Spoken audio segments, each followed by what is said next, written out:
We're Dave and Danny at Liquid Art Winery, and this is our story. Just start off by thanking Barstool Sports. Thank the team over there for all you guys do, and especially what you're doing right now for small businesses. It's pretty awesome.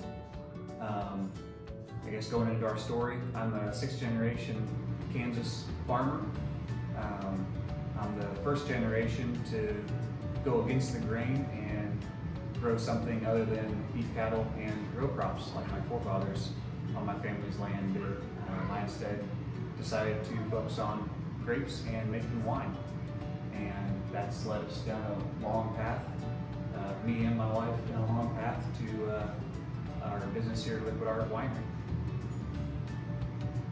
Yeah, so whenever we went to college at Kansas State University, I was originally in special education and David was taking his GE classes. And we met our first semester. He took me to his hometown to show me his vineyard, and I fell in love with the wine industry. So I changed my degree to marketing, and we joked that one day we would be a team where he would make the wine and I would sell it. And we made that come true. So that's pretty cool. He finished his degree out in California, and I finished mine at Kansas State University. And as soon as we got married in 2011, I moved to California while he finished his degree. And I started in the wine and sales and marketing industry of the wine. So we were in California for a while. We moved to Washington State where he was a cider maker, and I continued in wine and liquor sales. Then we were given the opportunity to move to Colorado, where again, he was a cider maker and I continued in sales. And it was then in Colorado where we kind of just started talking about our 10-year plan. And he got online one day and started looking at properties here in Manhattan, Kansas. He sent me an email saying this land is perfect for a winery. And I told him he was flat out crazy because we had a house, good jobs, we were gonna start a family. And who builds a winery in Kansas? Exactly. So the crazy people. He convinced me. We did soil profile testing, figured out that the soil here is perfect. And just a few months later, we quit our jobs, sold our house, and we lived in a 5th-wheel camper at the bottom of our now vineyard estate while we started Liquid Art Winery. Yeah, from there was lots of hard work, blood, sweat, and tears. Like any entrepreneur, you go all in and do everything you can to make it work. And well, you're 5 years down the road, and we've got a business we've developed and love, and the community around here loves. We started everything from scratch. I mean, we Yeah. dug all the holes for the vines, we built a building. We didn't do many things the easy way, we did it the hard way. I guess foolishly thinking that would make us more, it'd make the wine better if we suffered through building the vineyard, which maybe it has. Yeah. So we opened our event center and tasting room in 2016. And we're a full production winery where we make everything here on site as well as grow our own grapes. So in October 2018 is when life threw us a little bit of a curveball. We were really scaling things up. We were moving into more states with our distribution. People were loving our wine and hard cider that we were making. We built this whole big plan of expansion and scaling up, and like I said, life threw a curveball and an incident in the winery.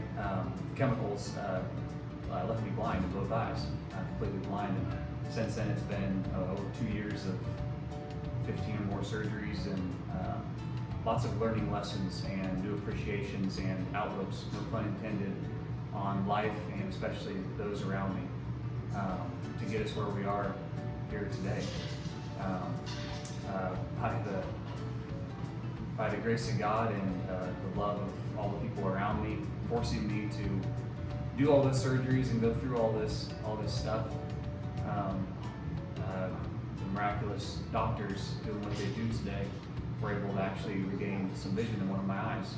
And in January of 2020, I regained some vision thanks to final surgery of a cornea transplant in my right eye.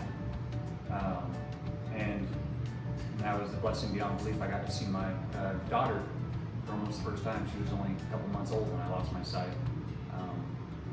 Lots of new eye openings, and we were hitting the ground running, and taking off where we left off, and everything was going great. And then the whole world was hit with a curveball, along with us again, that being COVID-19. So it was kind of a funny way things played out. As soon as my eyes opened, the rest of the world shut down. But although 2020 is a year a lot of people don't want to remember, want to forget about, it's been one of the most miraculous years for me because flat out a miracle happened. I got vision restored when I never should have, and got a whole new outlook, and got to see the world in a way that most people never do. And I think that's an amazing opportunity, and I should take advantage of that and do what I can with that in the eyes of others.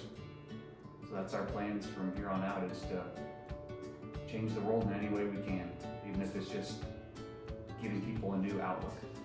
We're kind of focusing on that with the help of lots of friends and family and my beautiful, smart wife here, and her family on a new label design, kind of trying to do that. But not telling my story, but giving people hope and relating what we've been through this whole deal to everybody's lives, because everybody's always going through something. Dave had some vision restored. We really started to see what was important in life, and that was a lot of focus on family and our family-owned business. And instead of focusing so much on growth like we had done the last 5 years, we kind of focused on maintaining what we have built. And a lot of that went into the hospitality side, so paying attention to our weddings that we host in our event center, focus on customer service in our tasting room where we offer our wines, ciders, pizzas. And we kind of had a whole new plan in regards to all of our customer service avenues and things like that. And literally right after that is whenever COVID hit, and we were forced to completely shut our doors. All of our weddings were postponed or canceled. And that's, I think, where we were impacted the most with COVID, is being able to not move forward with the main part of our business, which is our tasting room and event center. So we appreciate you guys and what you guys do, and even the chance that you guys consider us is a blessing.